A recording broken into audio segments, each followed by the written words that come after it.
The hospital room was drowning in the kind of silence that only follows after a world has exploded.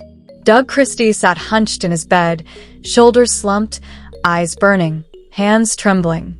The live stream from the hidden child replayed in his mind like a warning siren he couldn't shut off. Every word echoed through him. Jackie hid me because someone close didn't want Doug to ever know the truth. Someone who controlled everything. Someone who begged her to keep me a secret.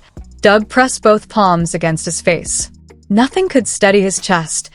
Not the beeping monitors, not the hum of hospital lights, not the nurse telling him to rest. His entire life suddenly felt like a lie someone had wrapped around him for years. Then, a knock. Soft, slow, afraid. Doug lifted his head, heart pounding. "Who's there?" There was no answer. Just the creak of the door opening. A figure stepped inside, hesitant, heavy, almost ghost-like. When the face finally came into the light, Doug's breath caught. Montel Jordan, his brother, his blood, the man he trusted more than anyone. Doug stared in disbelief. "Montel? What are you doing here?" Montel stood by the door as if chained to the floor, eyes red, chest tight, hands shaking like he was holding a confession too painful to carry any longer. He closed the door behind him. The soft click echoed in the room like a gunshot. Montel inhaled shakily. "Doug, I know this isn't the time you ever expected to see me, but I couldn't stay away. Not after what happened."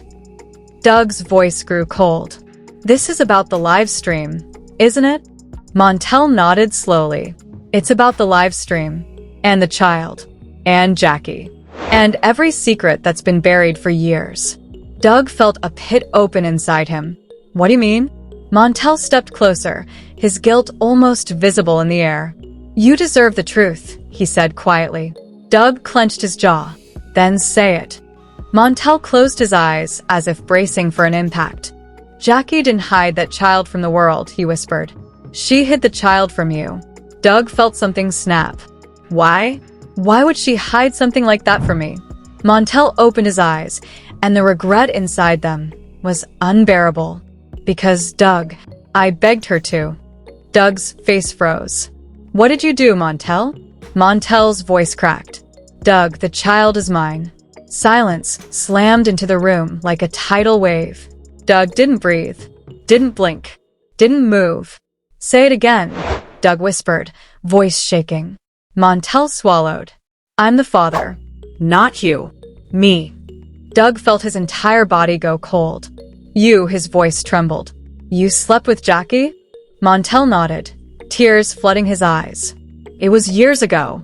One night. One mistake that destroyed everything. We didn't plan it. We didn't want it to happen. But it did." Doug shook his head violently. "No. No. You're lying. You have to be lying." "I wish I were," Montel whispered. "But when she got pregnant, everything fell apart. Doug's breathing became uneven. You let me stay with her. You let me love her. You stood next to me for years, knowing this." Montel stepped forward desperately. "I was scared, Doug. I didn't know how to tell you. I kept thinking one day I would. But then the child was born, and Jackie panicked. She said telling you would destroy you." Doug's voice filled with hurt and fury. "It did destroy me, Montel. Do you even understand what you did?" Montel wiped his face. I know I hurt you. I know I don't deserve forgiveness. But the child was innocent. They deserved better than being hidden. And I failed them too." Doug felt tears burning down his cheeks. "I thought Jackie was hiding something from me," he whispered. "She was hiding you." Montel looked at the floor, shoulders shaking. "I'm sorry, Doug. For everything." Doug stared at him, throat tight. "Where is the child now?" Montel hesitated, then spoke softly. "They're here." Doug's breath caught. "Here? In the hospital?" Montel nodded. "They came with me. They've been waiting downstairs. They didn't want to interrupt. They didn't want to make things worse. They just wanted to finally meet you." Doug's entire chest felt crushed, his heart swelling with pain he couldn't even describe.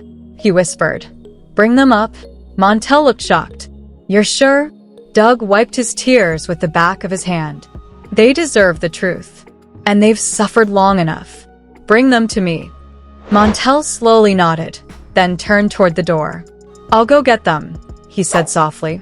As the door closed behind him, Doug sat alone in the cold, quiet room, breathing heavily, fighting back tears, preparing for the moment that would change everything forever. For the first time since the live stream, Doug didn't feel angry. He didn't feel betrayed. He felt something else entirely. The truth was finally coming for him, and he was finally ready to face it. The elevator ride felt endless. Montel Jordan stood beside the child, palms sweating, heart pounding like a hammer. He had never felt so terrified, not even during the moment he confessed to Doug. The hallway lights flickered against the child's anxious face. Their fingers curled together tightly, their breath shaky. Montel whispered, "He wants to meet you. I promise." The child nodded, though fear trembled through their eyes. "Do you think he'll hate me?" Montel's throat tightened. "No. He won't hate you. He might hate me, but never you." The elevator doors opened onto the quiet hospital floor. Heavy silence wrapped around them like a cold fog. Every step toward Doug's room felt like crossing a battlefield. Montel paused at the door, took one steadying breath, and knocked softly. "Doug, we're here." Inside, Doug Christie inhaled sharply. His chest rose and fell in slow, painful waves. He wiped his face and adjusted himself on the bed, preparing for the moment everything changed. Montel opened the door. And the child stepped inside. Time seemed to stop. Doug stared, really stared, at the child standing hesitantly in front of him. Their nervous eyes, the slope of their jaw, the shape of their mouth, there was a familiar echo in their features. Doug couldn't help whispering, "You." The child swallowed hard. "Hi." Doug's lips trembled. "Come here, please." They took a slow step forward, then another, until they were standing beside his bed. Doug lifted a trembling hand and gently brushed their cheek with his fingertips. The child gasped softly at the unexpected tenderness. "You look so much like me," Doug whispered. A tear ran down the child's cheek. "That's what people always said." Doug shook his head in disbelief. All these years, and no one told me." The child lowered their gaze. "I begged Jackie to tell you. I asked her so many times. But she said you'd break. She said you couldn't handle it." Doug's voice cracked painfully. "I wasn't broken because of you." He wiped his tears. "I was broken because of the lies." The child looked up, eyes full of aching sadness.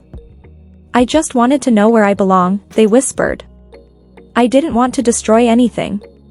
Doug took their hand firmly. "You didn't destroy anything," he said. "You were the one who was destroyed. Because we failed you. Jackie failed you. Montel failed you. And I." His words caught. "I failed you too, even without knowing it." The child's chin quivered, and they blinked back tears that spilled anyway. Doug pulled them into a trembling hug. For the first time in their life, the child felt held, not hidden, not silenced, not covered. Held. Behind them, Montel stood frozen, guilt suffocating him with each breath. Doug finally looked at him. "Montel," he said quietly. Montel stepped forward, head bowed. "Doug. I don't even have the right to be in this room. But I want to say I'm." Doug raised a hand to silence him. "We'll deal with your apology later," Doug said sharply. "This moment is not about you."